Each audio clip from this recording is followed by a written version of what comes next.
वेद सब सत्य विद्याओं का पुस्तक है। वेद का पढ़ना पढ़ाना और सुनना सुनाना सब आर्यों का परम धर्म है। ओम स्तुता मया वरदा वेद माता प्रचोदयन्तां पावमानि द्विजानाम् आयो प्राणं प्रजां पशुं कीर्तिं द्रविडं ब्रह्मवर्चसं मह्यं दत्त्वा व्रजत ब्रह्मलोकम्। इदानीं वेदपाठो भविष्यति। अद्य ऋग्वेदस्य तृतीयं मण्डलस्य षड्विंशं सूक्तस्य पाठो भविष्यति। पाठमानमन्त्रस्य वैश्वानरं मनसाग्निं इत्येतानि प्रथमानि पदानि सन्ति। अब वेद पाठ होगा। आज ऋग्वेद के तीसरे मंडल के 26वें सूक्त का पाठ किया जाएगा। पाठ किए जाने वाले मंत्र के वैश्वानरं मनसाग्निं ये प्रारंभिक पद हैं। इस सूक्त के ऋषि हैं 1 से 6, 8 और 9 का गाथिनो विश्वामित्र, 7 का आत्मा।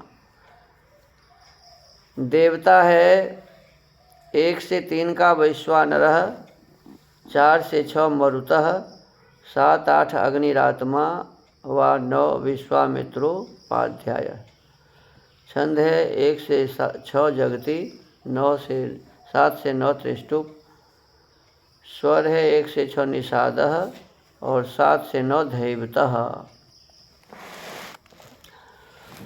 ओम वैश्वानरं मनसाग्निं निचाय्य हविष्मन्तो अनुसत्यं स्वर्विदं सुदानुं देवं रथिरं वसूयवो गिर्भिरण्वं कुशिकासो हवामहे। ओम तं शुभ्रमग्निमवसे हवामहे वैश्वानरं मातरिश्वानमुख्यं बृहस्पतिं मनुषो देवता तये विप्रं श्रोतारमतिथिं रघुष्यदम्। ओम अश्वो न क्रन्दन् जनिभिः समिध्यते वैश्वानरः कुशिकेभिर्युगे युगे। स नो अग्निः सुवीर्यं स्वस्व्यं दधातु रत्नममृतेषु जाग्रिभिः। ॐ प्रयन्तु वाजास्तविषीभिरग्नयः शुभे संमिश्लाः पृषतिरयुक्षत। बृहदुक्षो मरुतो विश्ववेदसः प्रवेपयन्ते पर्वतान् अदाभ्याः। ओम अग्निश्रियो मरुतो विश्वकृष्टया आत्वे समुग्रमव इमहे वयम्। ते स्वानिनो रुद्रिया वर्षनिर्णिजः सिंहानहेतक्रतवः सुदानवः। ओम व्रातं व्रातं गणं गणं सुषस्तिभिरग्निर्भामं मरुतामोज इमहे। वृषदश्वासो अनवभ्रराधसो गन्तारो यज्ञं विदथेषु धीराः। ॐ अग्निरश्मिजन्मना जातवेदा घृतं मे चक्षुरमृतं आसन्। अर्कस्त्रिधातुरजसो विमानो जस्रो घर्मो हविरश्मिनाम। ॐ त्रिभिः पवित्रैरपुपोध्यर्कं हृदामतिं ज्योतिरनु प्रजानन्। वर्षिष्ठं रत्नमकृत स्वधाभिरादित्या वा पृथिवी पर्यपश्यत्। ॐ शतधारमुत्समक्षीयमानं विपश्चितं पितरं वक्त्वानां मेलिं मदन्तं पितृरूपस्थे तं रोदसी पिप्रीतं सत्यवाचम्। अथ श्रद्धा सूक्तम्।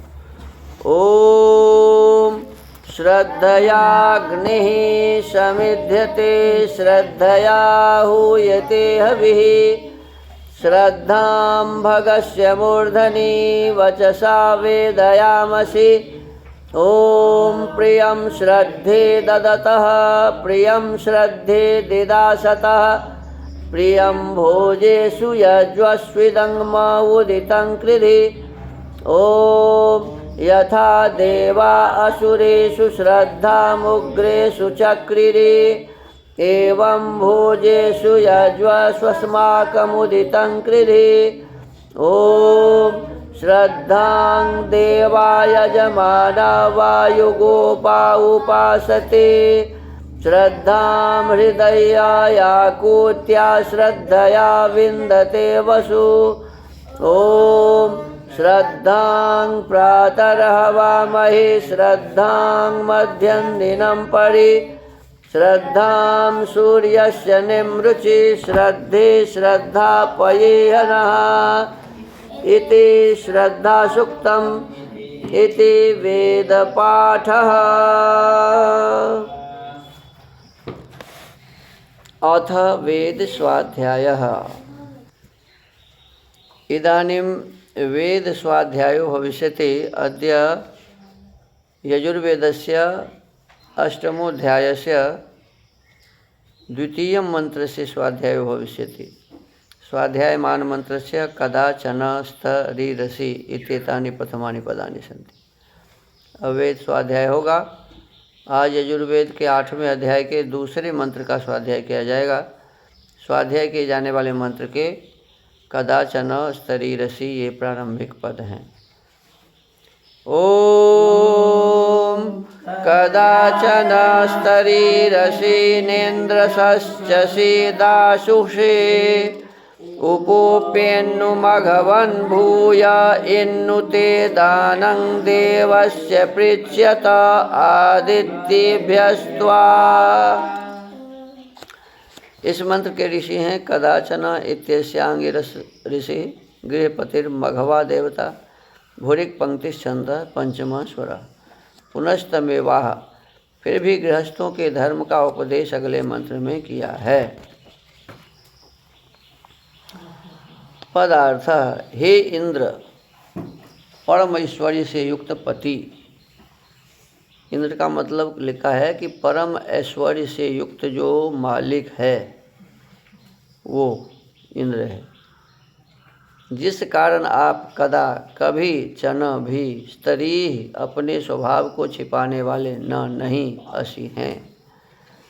इस कारण दासुषे दान देने वाले पुरुष के लिए उपोप समीप सश्चसी प्राप्त होते हैं।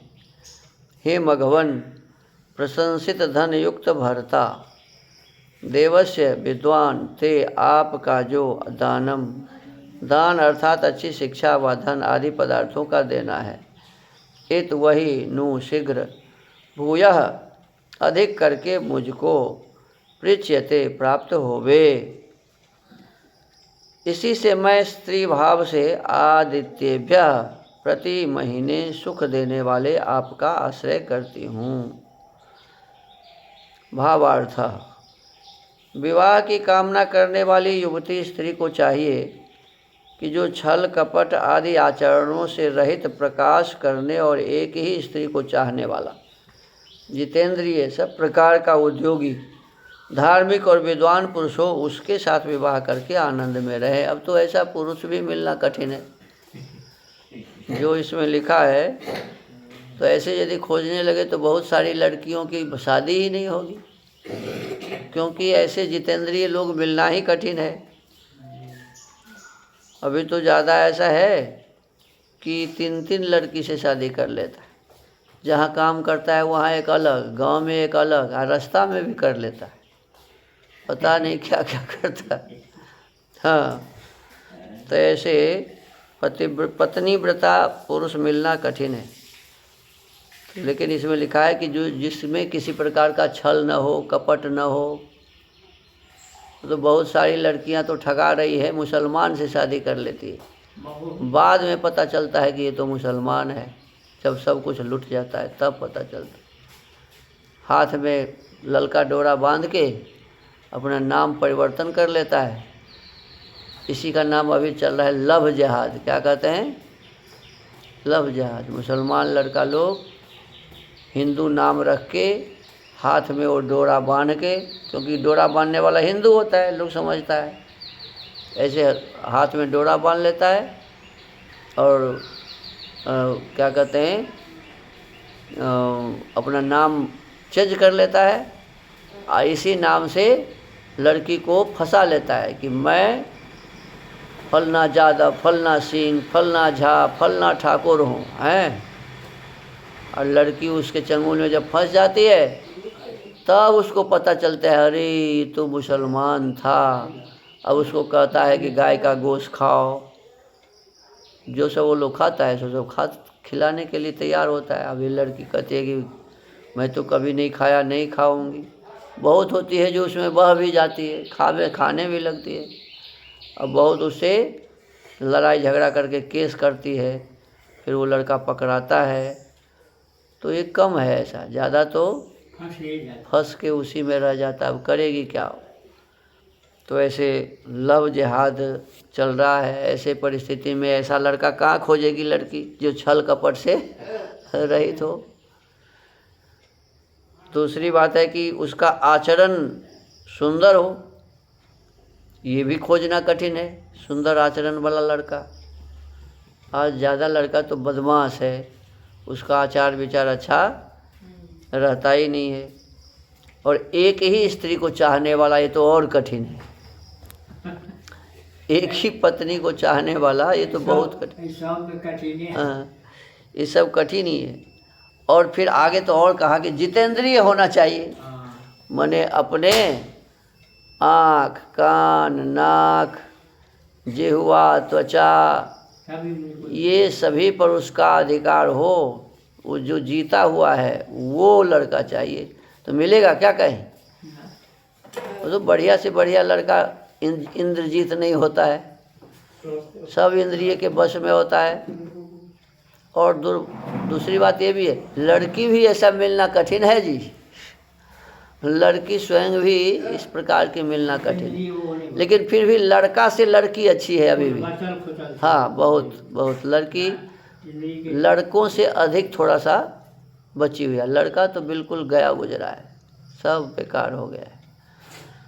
तो दुर्भाग्य है कि हमारे देश की ऐसी स्थिति बनी हुई है। वेद में लिखा हुआ है कि लड़का जितेंद्रिय हो, लंपट ना हो, छल कपट वाला ना हो, आचार व्यवहार बहुत अच्छा हो और एक ही स्त्री को चाहने वाला हो। क्या कहा?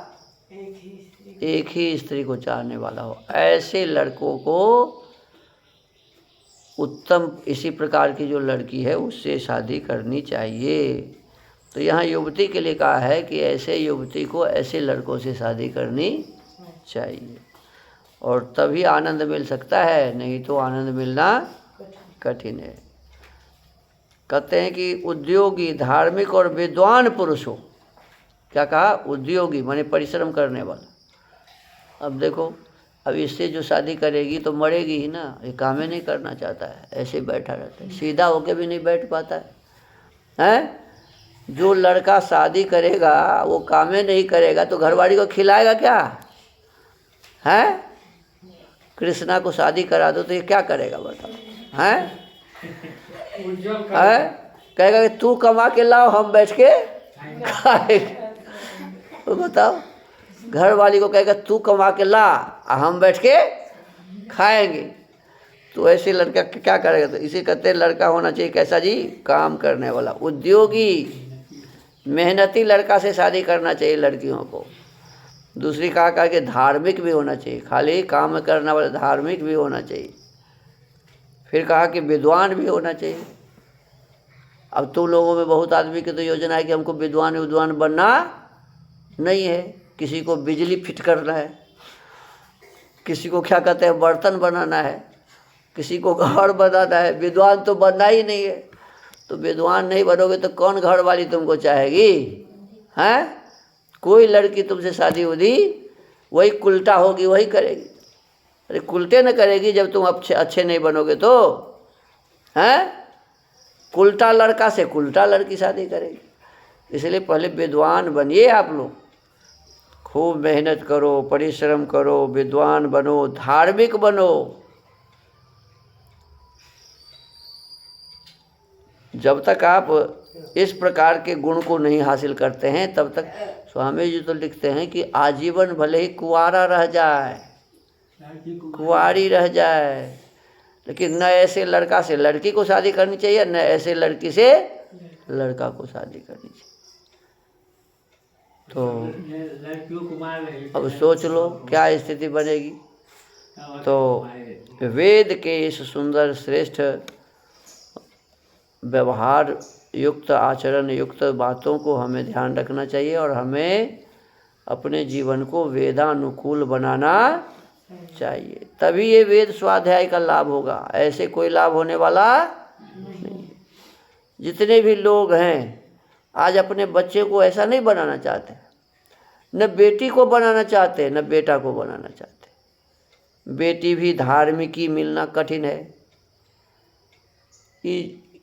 ये घूमने वाली मिल जाएगी, लोग समझेंगे मेरी बेटी तो बहुत धार्मिक है, जाती है दुर्गा स्थान, काली स्थान, जनकपुर धाम। रे घूमने के लिए जाती है, धर्म करने के लिए थोड़ी जाती है। धर्म तो आत्मा में होता है जी। धर्म कहाँ होता है? आत्मा में। हाँ, धर्म आत्मा में होता है। आप दूसरों के लिए क्या चाहते हैं? अच्छा चाहते हैं, दूसरों को सुखी करना चाहते हैं, तो यही तो धर्म है।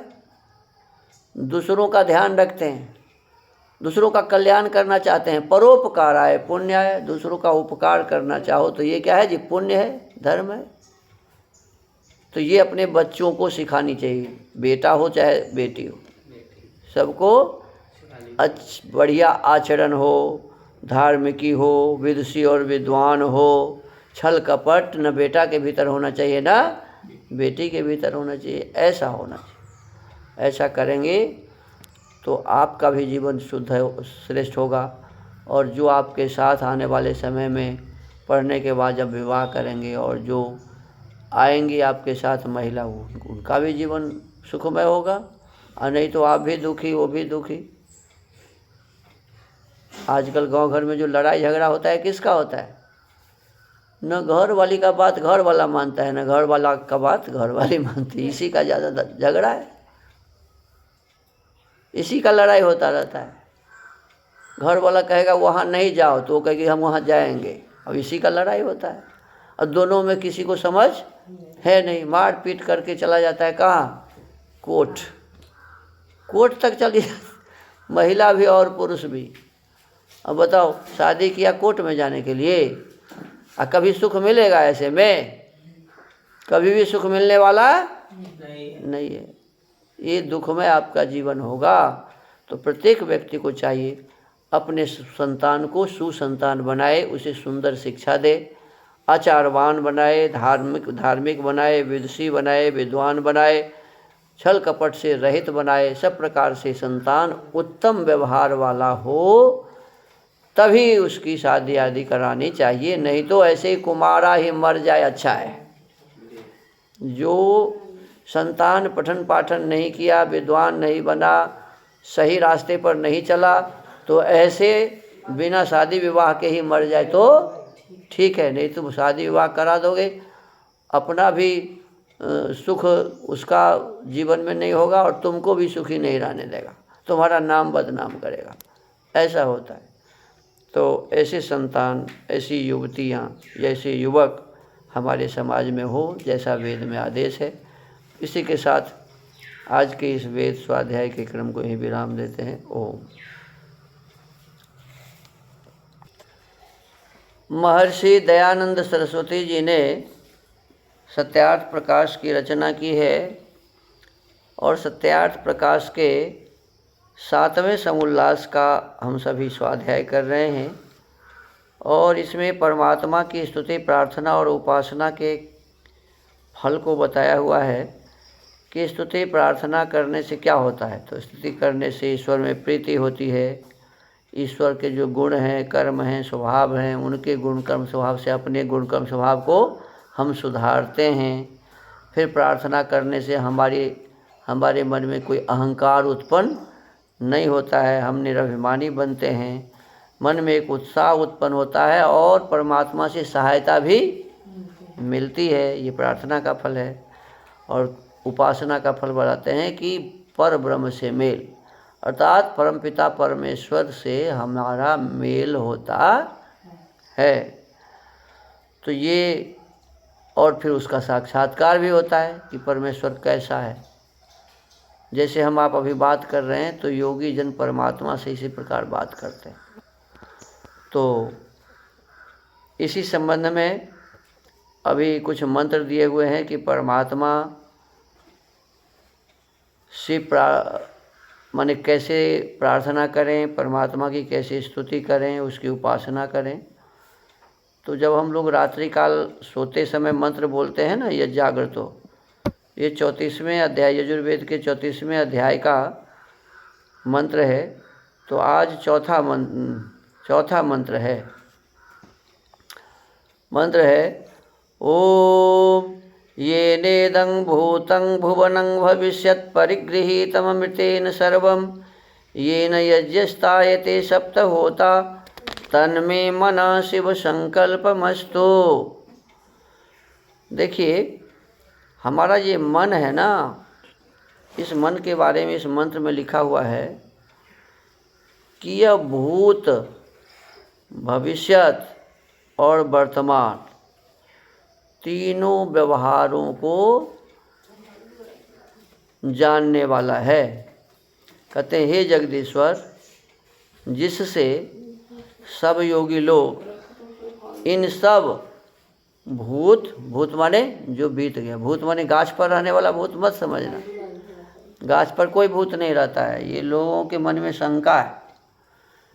क्या है? शंका। हाँ, भूत तो कुछ होता ही नहीं। भूत मतलब जो समय बीत गया वो क्या हो गया? भूत। तो कहते हैं भूत में अर्थात जो समय बीत गया है उसमें, और भविष्यत आने वाले समय में। भविष्यत का मतलब आने वाले समय में, और वर्तमान जो अभी चल रहा है, जैसे हम लोग, आप सुन रहे हैं, हम बोल रहे हैं, हम पढ़ रहे हैं, तो वर्तमान समय में। तो कहते हैं कि योगी जन जिस मन से, जिससे माने जिस मन से सभी व्यवहारों को जानते हैं। पहले वाला तो जानते ही हैं और वर्तमान वाला भी जानते हैं। अब भविष्य में भी कुछ बात कल का हम जानते हैं कि नहीं? नहीं जानते हैं क्या? कल वाला भी आज हम कुछ जानते हैं। तो किससे जानते हैं? मन से। इसीलिए कहा कि जिस मन से भूत, भविष्यत और वर्तमान सब व्यवहारों को जानते हैं। और जो मन नाश रहित है। नाश रहित क्यों कहा? देखो, वैसे मोटा मोटी है ये नाश रहित। मन का नाश हो जाता है कब? जब मोक्ष में जीव जाते हैं तब। तो मोक्ष में गया तब तो नाश हो ही गया, लेकिन बहुत लंबे समय तक आत्मा के साथ, मोक्ष ऐसे थोड़े होता है। मोक्ष पाने के लिए जन्म जन्म तपस्या करनी होती है, पुरुषार्थ करना होता है, तब मोक्ष मिलती है। और जब मोक्ष मिलेगी तब से उससे पहले तक मन आत्मा के साथ जुड़ा रहता है। शरीर से हट जाने के बाद भी आत्मा के साथ मन रहता है। तो कहते हैं इसीलिए बहुत लंबे समय तक रहने के कारण कहते हैं जो नाश रहित है, आत्मा नाश रहित है और उसके साथ रहता है, इसीलिए इसको भी क्या कहा? जो नाश रहित है। का जो नाश रहित जीवात्मा को परमात्मा के साथ मिलके सब प्रकार त्रिकालज्य करता है। आत्मा नाश रहित है, परमात्मा नाश रहित है, और इस दोनों को मिलाता है कौन जी? मन। कौन मिलाता है? त्रिकालज्य करता है, जिसमें ज्ञान और क्रिया है, जिसमें ज्ञान और क्रिया है। 5 ज्ञानेंद्रिय बुद्धि और आत्मा युक्त रहता है। 5 ज्ञानेंद्रिय क्या है जी? 5 ज्ञानेंद्रिय क्या है? कान, त्वचा, आँख, जिह्वा और नासिका। ये 5 ज्ञानेंद्रियाँ हैं। फिर एक बुद्धि और फिर आत्मा। कहते हैं इसके साथ ये रहता है और आत्मा युक्त रहता है।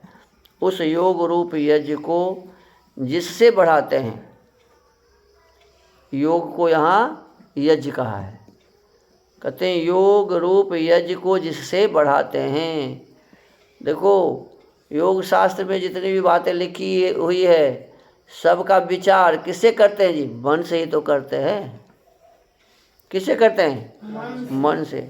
तो जिसमें कहते हैं जिस योग रूप यज्ञ को जिससे बढ़ाते हैं, अर्थात जिस मन से बढ़ाते हैं, वह मेरा मन योग विज्ञान युक्त होकर, क्या होना चाहिए? योग विज्ञान। योग का मतलब यम नियम आसन प्राणायाम प्रत्याहार धारणा ध्यान और समाधि। तो योग और विज्ञान युक्त। विज्ञान का मतलब होता है विशेष प्रकार का विचार, विशेष प्रकार का ज्ञान। तो विशेष प्रकार के ज्ञान से युक्त होकर अविद्यादि क्लेशों से पृथक रहे। मेरा मन कैसा रहे जी? अविद्या आदि क्लेशों से दूर रहे, पृथक रहे। अविद्या क्या है? अनित्या शुचि दुखानात्मसु नित्य शुचि सुखात्म ख्यातिर अविद्या। अविद्या अस्मिता क्या है? दृक् दर्शन शक्ति और एकात्मते वास्मिता। अस्मिता है कि दृक् शक्ति और दर्शन शक्ति। देखो ये है दर्शन शक्ति, ये आँख कान नाक क्या है जी? और इसको इसके माध्यम से देखने वाला कोई और है। इसके माध्यम से देखने वाला कोई, जिसे हम आत्मा कहते हैं, वो दृक् शक्ति है। और कई आदमी ऐसे होते हैं दृक् शक्ति और दर्शन शक्ति में कोई अंतर समझते ही नहीं है। मन, ये बुद्धि, ये अलग चीज़ है और आत्मा अलग चीज़ है। जो इस दोनों को एक बांधता है तो ये क्लेश है, अस्मिता नाम का क्लेश। फिर राग है, किसी चीज़ में फंस जाना। द्वेष है, किसी से भागना। जो अच्छा नहीं लगता उसे क्या करते हैं हम लोग? भागते हैं। राग द्वेष अभिनिवेश। जानते हैं कि सब मर गया, फिर भी हम मरना। कौन मरना चाहता है? खड़ा हो जाओ।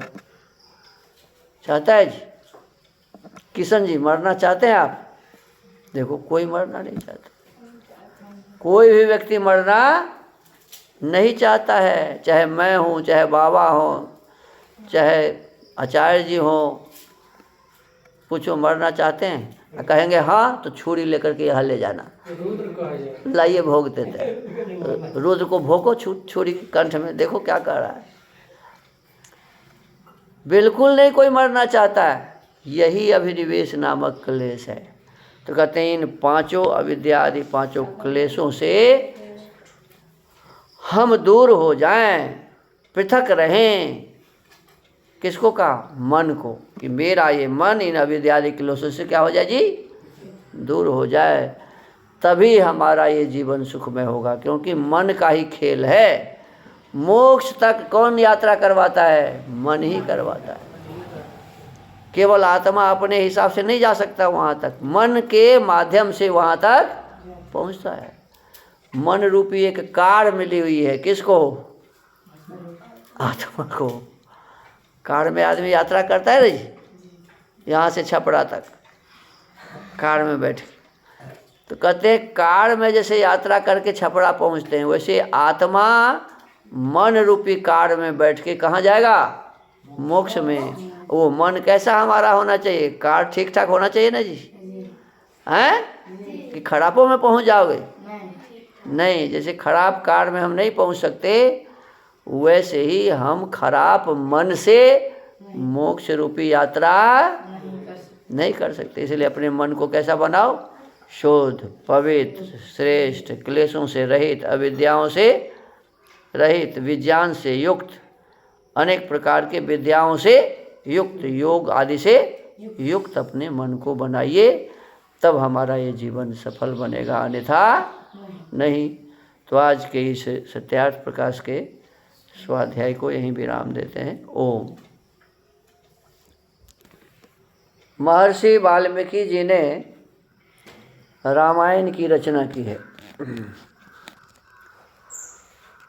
और इस वाल्मीकि रामायण में अयोध्या कांड का हम सभी स्वाध्याय कर रहे हैं। अयोध्या कांड में आज सप्तविंशः सर्गः 27वें सर्ग का स्वाध्याय करेंगे।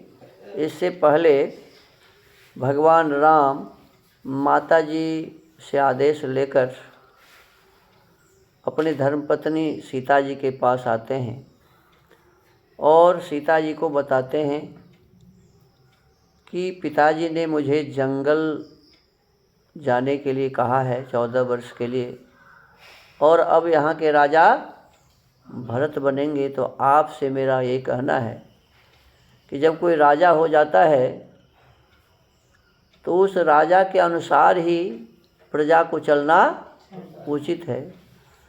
तो आप कभी भी ये मत कहना कि मेरे पति देव ऐसा, मैं वैसा, मेरा ये, मेरा वो, नहीं तो फिर आपका मान नहीं होगा। तो इस प्रकार से उसे बताते हैं। अंत में कहते हैं, अब मैं उस विशाल वन में चला जाऊंगा। भामिनी, सीता को कहते हैं, भामिनी तुम्हें यहीं निवास करना होगा। स्वयं वन में जाएंगे और पत्नी को कहाँ छोड़ देंगे? अयोध्या में। तुम्हारे बर्ताव से किसी को कष्ट न हो। देखो क्या कहा कि मैं तो रहूँगा नहीं और तुम्हारे बर्ताव से भरत को, शत्रुघ्न को, लक्ष्मण को, माता कौशल्या को, माता कैकेयी को, सुमित्रा को, सभी माताओं का उन्होंने कहा कि सभी माताओं की सेवा आपको करनी है। पिताजी को, किसी को भी किसी प्रकार का दुख और कष्ट न हो, इसका ध्यान आपको रखना पड़ेगा। कहते इसका ध्यान रखते हुए तुम्हें यहाँ मेरी इस आज्ञा का पालन करते रहना चाहिए। अब जैसे ही ये कहे और सीता जी अब अपना दुखड़ा सुनाना शुरू।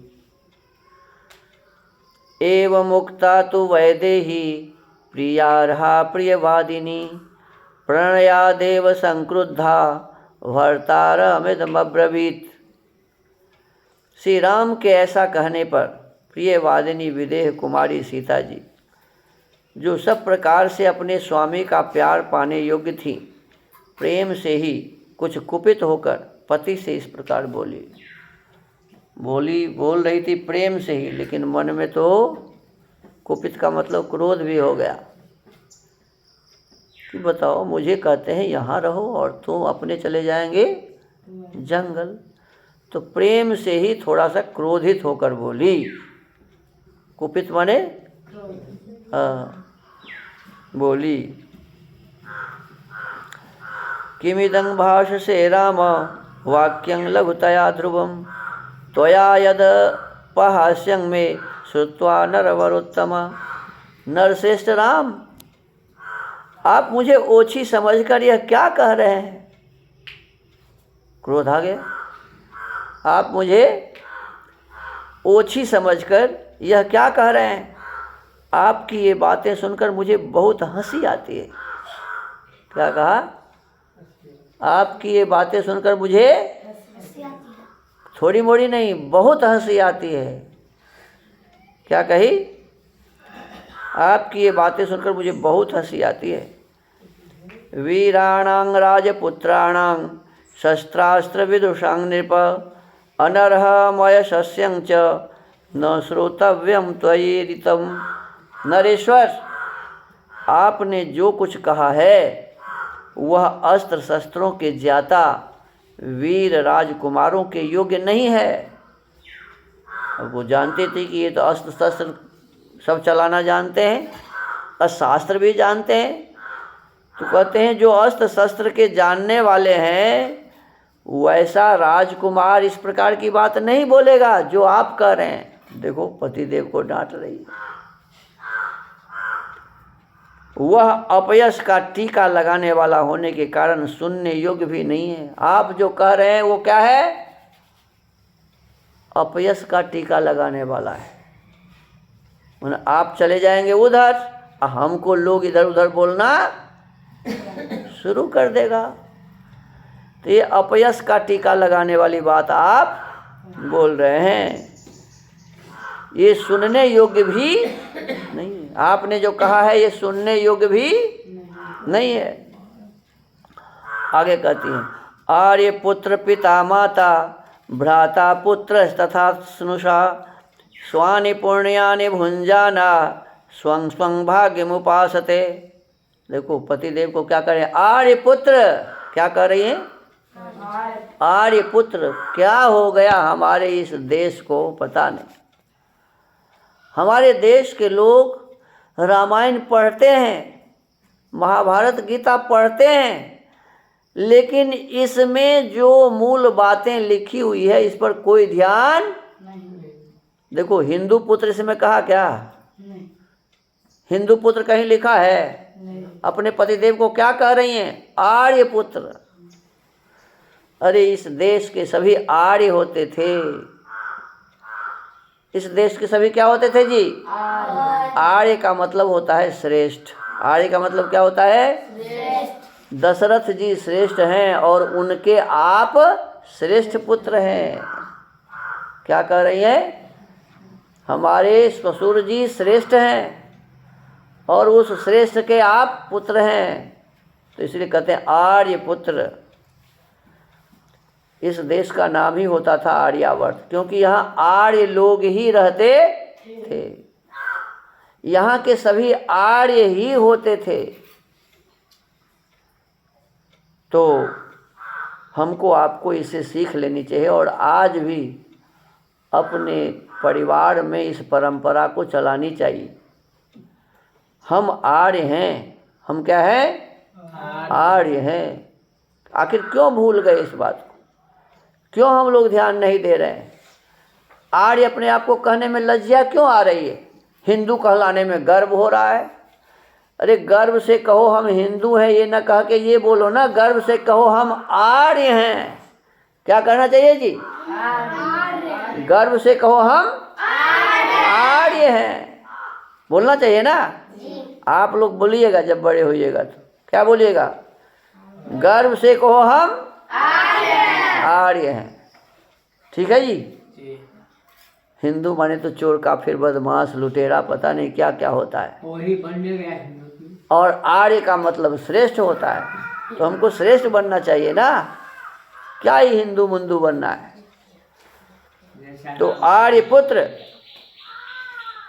सीता जी कहती हैं हे आर्य पुत्र, पिता माता भाई पुत्र और पुत्र वधू ये सब पुण्यादि कर्मों का फल भोगते हुए अपने अपने भाग्य के अनुसार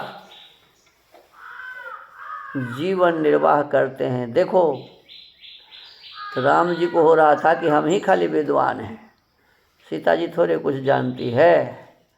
अरे सीता जी देखो आपकी गलती पकड़ लिए ना।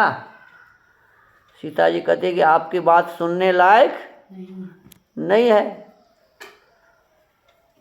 कहते हैं चाहे पिता हो, पिता भी अपने कर्म का फल भोगेंगे। क्या क्या कही? पिता हो चाहे माता हो, चाहे भाई हो चाहे पुत्र हो, चाहे पुत्र वधू हो, जो कोई भी होता है अपने अपने कर्मों का फल भोगने के लिए यहाँ आते हैं। देखो ये शरीर मिलता ही है कर्मों के फल के कारण। पिछले जन्म का हमारा जो था ना जी, आयु क्या है, क्या सब मिलता है जी? हमें जो जन्म मिला है, ये जन्म, आयु और भोग, ये तीनों किसके अनुसार मिलता है जी? पूर्व जन्म के कर्म के अनुसार। तो जन्म हम मनुष्य का लिए हैं, इसका मतलब हमारा कर्म अच्छा था। और आयु भी 100 वर्ष का मिलेगा। मनुष्य का आयु कितना होता है? 100 वर्ष। और भोग भी जो हमें प्राप्त होगा हमारे कर्मों का ही फल होगा। पिछले जन्म में हमने यदि दिया है किसी को तो मिलेगा, जैसा दिया है वैसा मिलेगा, जैसा दिया है वैसा मिलेगा। यही कह रही है सीता जी कि चाहे पिता हो, चाहे माता हो, चाहे भाई हो, चाहे पुत्र हो और पुत्रवधू हो, ये सब पुण्य आदि कर्मों का फल करें न, अपने अपने पुण्य आदि कर्मों का फल भोगते हुए अपने अपने भाग्य के अनुसार, जिसका जैसा भाग्य माने जिसका जैसा कर्म है। भाई का मतलब क्या है जी? जिसका जैसा पूर्व का कर्म है उसी के अनुसार जीवन निर्वाह करते हैं। भर्तुर्भाग्यं तु नार्ये का प्राप्नोति पुरुषर्षभ अतश्चैवाहम् आदिष्टा वने वस्तव्यमित्यपि। पुरुष प्रवर केवल पत्नी ही अपने पति के भाग्य का अनुसरण करती है। क्या कहा? केवल पत्नी ही अपने पति के भाग्य का अनुसरण करती है। अतः आपके साथ ही मुझे भी वन में रहने की आज्ञा मिल गई है। मैं तो अर्धांगिनी हूँ ना आपकी। सीता जी क्या कर रही हैं? मैं अर्धांगिनी हूँ आपकी, आपके सभी कर्मों में मेरा हक है। तो आपको जंगल का राज मिल गया, इसका मतलब मुझे भी जंगल का राज मिल गया। ये तो मुझे आदेश ही आदेश है, मुझे किसी से आदेश लेने की आवश्यकता नहीं है। तो कहते मुझे भी वन में रहने की आज्ञा मिल गई है। न पिता नात्मजो वात्मा न माता न सखी जनः इह प्रेत्य च नारीणां पतिरेको गति सदा। देखो क्या कह रही हैं, नारियों के लिए इस लोक और परलोक में एकमात्र पति ही सदा आश्रय देने वाला है। पिता, पुत्र, माता, सखियां तथा अपना यह शरीर भी उसका सच्चा सहायक नहीं है। सच्चा सहायक कौन है? पति है। यदि त्वं प्रस्थितो दुर्गं वन मध्यैव राघव अग्रतस्ते गमिष्यामि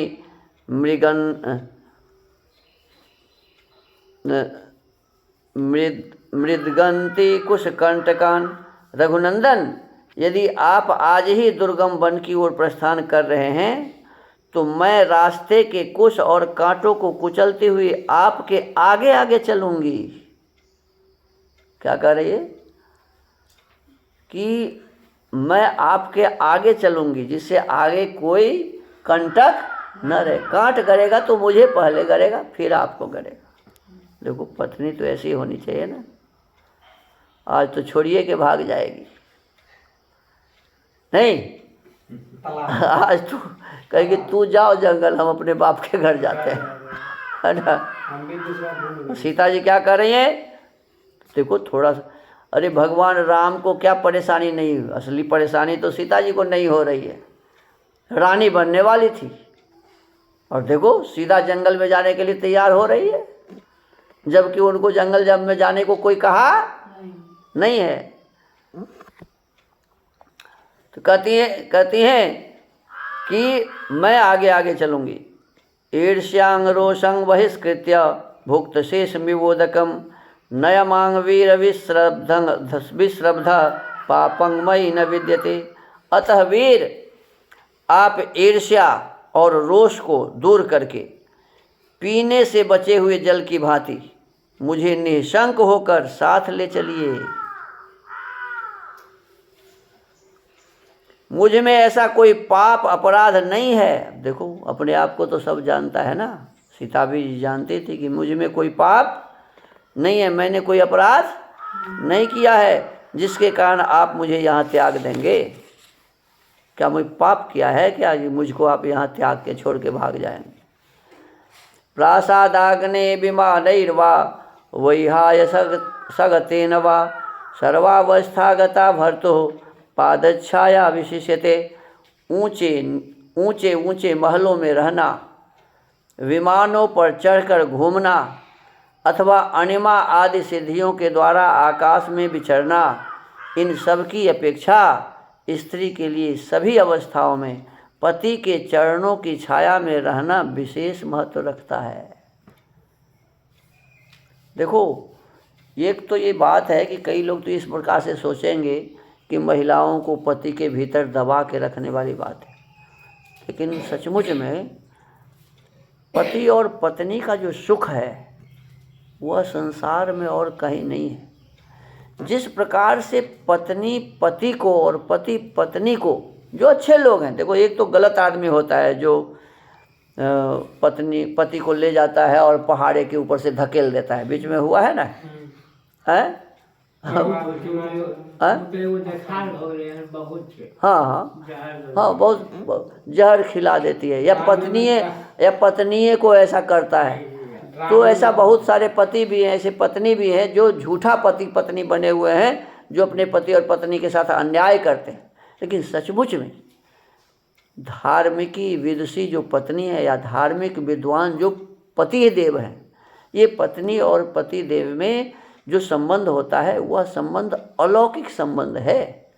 एक दूसरों के सुख के लिए, एक दूसरों को सही रास्ते पर ले चलने के लिए, एक दूसरों को सब प्रकार से ऐश्वर्य युक्त बनाने के लिए दोनों काम करते हैं।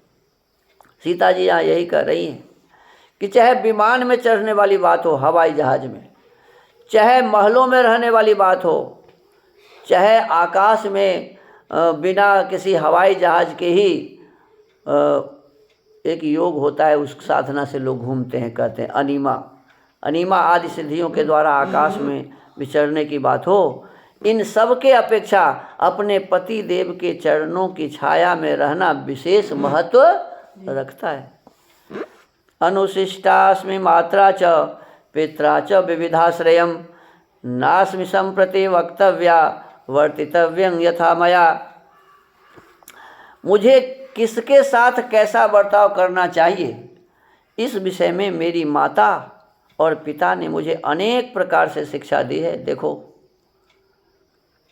बता रही है कि मैं अपने घर पर अपने माता पिता से किसके साथ कैसा व्यवहार करना चाहिए, ये पूरा सीख के आई हूँ।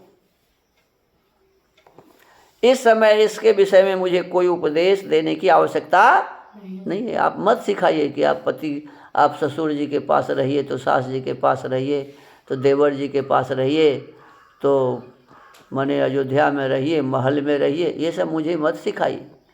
ये सब शिक्षा मुझे पिताजी और माताजी पहले ही दे चुके हैं। अहं दुर्गं गमिष्यामि वनं पुरुषवर्जितं नाना मृगगणा कीर्णं शार्दूल गण सेवितम। अतः नाना प्रकार के वन्य पशुओं से व्याप्त तथा सिंहों और व्याघ्रों से सेवित उस निर्जन एवं दुर्गम वन में मैं अवश्य चलूंगी। सुखं वने विवत्स्यामि यथैव भवने पितुः अचिन्तयन्ति तिं लोकांस चिन्तयन्ति पतिव्रतम। मैं तो जैसे अपने पिता के घर में रहती थी, उसी प्रकार उस वन में भी सुखपूर्वक निवास करूंगी। वहाँ तीनों लोकों के ऐश्वर्य को भी कुछ न समझती हुई मैं सदा पतिव्रत धर्म का चिंतन करती हुई आपकी सेवा में लगी रहूँगी। शुश्रूषमाना ते नित्यं नियता ब्रह्मचारिणी सहरंसी त्वया वीर वनेषु मधुगंधिषु। वीर, नियम पूर्वक रहकर ब्रह्मचर्य व्रत का पालन करूंगी। अब देखो, एक पत्नी क्या कर रही है कि नियम पूर्वक रहकर ब्रह्मचर्य व्रत का पालन करूंगी और सदा आपकी सेवा में तत्पर रहकर आप ही के साथ मीठी मीठी सुगंध से भरे हुए वनों में विचरूंगी। त्वं हि कर्तुं वने शक्तो रामसं परिपालनम् अन्यस्यापि जनस्येह किं पुनर्मम मानद। दूसरों को मान देने वाले श्री राम, आप तो वन में रहकर दूसरे लोगों की भी रक्षा कर सकते हैं, फिर मेरी रक्षा करना आपके लिए कौन बड़ी बात है? कहते आप तो सबकी रक्षा करते हैं, तो मेरी भी रक्षा आप कर लेंगे। साहं त्वया गमिष्यामि वन मध्ये न संशय, नाहं शक्या महाभागा निवर्तयितुं मुद्यता। महाभाग, अतः मैं आपके साथ आज अवश्य वन में चलूँगी, इसमें संशय नहीं है। मैं हर तरह चलने को तैयार हूँ, मुझे किसी तरह भी रोका नहीं जा सकता। फलमूलासना नित्यं भविष्यामि न संशयः, न ते दुःखं करिष्यामि निवसन्ति त्वया सदा। वहाँ चलकर मैं आपको कोई कष्ट नहीं दूंगी। देखो कितनी बड़ी बात कह रही है। मैं वहाँ चलकर आपको किसी प्रकार का कष्ट नहीं दूंगी, सदा आपके साथ रहूंगी और प्रतिदिन फल मूल खाकर ही निर्वाह करूंगी। मेरे इस कथन में किसी प्रकार के संदेह के लिए स्थान नहीं है कि मैं कहती हूँ कुछ और करूंगी कुछ, ऐसी बात नहीं है। अग्रतस्ते गमिष्यामि भोक्षे भुक्तवती त्वयि, इच्छामि परतः शैलान पल्वनानि सरांसि च, द्रष्टुं सर्वत्र निर्भीता त्वया नाथेन धीमता। आपके आगे आगे चलूँगी और आपके भोजन कर लेने पर जो कुछ बचेगा उसे ही खाकर रहूँगी। देखो आज हमारे समाज में ऐसा है, हम लोग देखते हैं कि पत्नी तब तक भोजन नहीं करती है जब तक पति भोजन न कर ले। जो समझदार पत्नी है, उल्टा को छोड़ो, जो समझदार पत्नी है जब तक अपने पति को भोजन नहीं करा लेगी, अपने बच्चों को भोजन नहीं करा लेगी, तब तक भोजन नहीं करती है। तो सीता जी भी यही कह रही है कि आपके आगे आगे चलूँगी और आपके भोजन कर लेने पर जो कुछ बचेगा उसे ही खाकर रहूँगी। प्रभु मेरी बड़ी इच्छा है कि मैं आप बुद्धिमान प्राणनाथ के साथ निर्भय हो वन में सर्वत्र घूमकर पर्वतों, छोटे छोटे तालाबों और सरोवरों को देखूं। हंसकारंड वाकीर्णा पद्मिनी साधु पुष्पिता, इच्छेयं सुखिनी द्रष्टुं त्वया वीरेन संगता। आप मेरे वीर स्वामी हैं, मैं आपके साथ रहकर सुखपूर्वक उन सुंदर सरोवरों की शोभा देखना चाहती हूँ जो श्रेष्ठ कमल पुष्पों से सुशोभित हैं तथा जिनमें हंस और कारंडव आदि पक्षी भरे रहते हैं। अभिषेकं करिष्यामि तासु नित्यम् अनुव्रता, सह त्वया विशालाक्ष रंसी परम नंदिनी। विशाल नेत्रों वाले आर्यपुत्र, इसका मतलब भगवान राम का आँख बड़ा बड़ा था। तो विशाल नेत्रों वाले आर्यपुत्र, देखो फिर अपने पति को क्या कह रही हैं? आर्यपुत्र। याद रखना चाहिए आप लोग, सीता बार बार अपने पति देव को क्या कह रही हैं? आर्यपुत्र। आपके चरणों में अनुरक्त रहकर मैं प्रतिदिन उन सरोवरों में स्नान करूंगी और आपके साथ वहाँ सब ओर विचरूंगी, इससे मुझे परम आनंद का अनुभव होगा।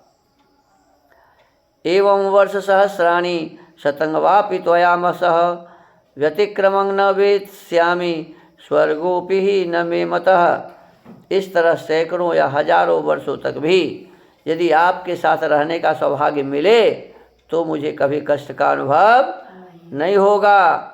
यदि आप साथ न हो तो मुझे स्वर्ग लोक की प्राप्ति भी अभीष्ट नहीं है। माने आपको छोड़कर मैं स्वर्ग में भी रहना नहीं चाहूँगी। स्वर्गेपि च बिना वासो भविता यदि राघव, त्वया बिना नरव्याघ्र नाहं तदपि रोचये। पुरुष सिंह रघुनंदन, आपके बिना यदि मुझे स्वर्ग लोक का निवास भी मिल रहा हो तो वह मेरे लिए रुचिकर नहीं हो सकता, मैं उसे लेना नहीं चाहूँगी। अहं गमिष्यामि वनं सुदुर्गमं मृगायुतं वानरवारणैश्च, वने निवत्स्यामि यथा पितुर्गृहे तवैव पादावुपगृह्य सम्मता। प्राणनाथ, अतः उस अत्यंत दुर्गम वन में जहाँ सहस्रों मृग, वानर और हाथी निवास करते हैं मैं अवश्य चलूँगी और आपके ही चरणों की सेवा में रहकर आपके अनुकूल चलती हुई उस वन में उसी तरह सुख से रहूँगी जैसे पिता के घर में रहा करती थी। मैंने पिता के घर में जिस प्रकार से मैं रहती थी वैसे ही आपके पास रहूँगी जंगल में। अनन्य भावा मनुरक्त चेतसं त्वया वियुक्तां मरणाय निश्चितां नयस्व मां साधु कुरुष्व याचनां न तो मया ते गुरुता भविष्यति। मेरे हृदय का संपूर्ण प्रेम एकमात्र आपको ही अर्पित है, आपके सिवा और कहीं मेरा मन नहीं जाता। यदि आपसे वियोग हुआ तो निश्चय ही मेरी मृत्यु हो जाएगी। आप जाएंगे उधर और मैं इधर मर जाऊंगी, इसलिए आप मेरी याचना सफल करें, मुझे साथ ले चलें, यही अच्छा होगा। मेरे रहने से आप पर कोई भार नहीं पड़ेगा। तथा ब्रुवाणामपि धर्मवत्सलां न च श्मसीतां निवरो निनीशति उवाच निचैनां बहुसं निवर्तने वने निवासस्य च दुःखितां प्रति। धर्म में अनुरक्त रहने वाली सीता के इस प्रकार प्रार्थना करने पर भी नरश्रेष्ठ श्री राम को उन्हें साथ ले जाने की इच्छा नहीं हुई। इतना कहने के बाद भी वो तैयार नहीं हुए। वे उन्हें वनवास के विचार से निवृत्त करने के लिए वहाँ के कष्टों का अनेक प्रकार से विस्तार पूर्वक वर्णन करने लगे। अब क्या क्या कष्ट होगा जंगल में आपको, ये समझाने के लिए भगवान राम अब अपना भीतर से जो कुछ भी उनके मन में है सब उनके पास उड़ेल रहे हैं। अब क्या कहेंगे वो कल हम लोग सुनेंगे। आज के इस वाल्मीकि रामायण के स्वाध्याय के क्रम को यहीं विराम देते हैं। ओम।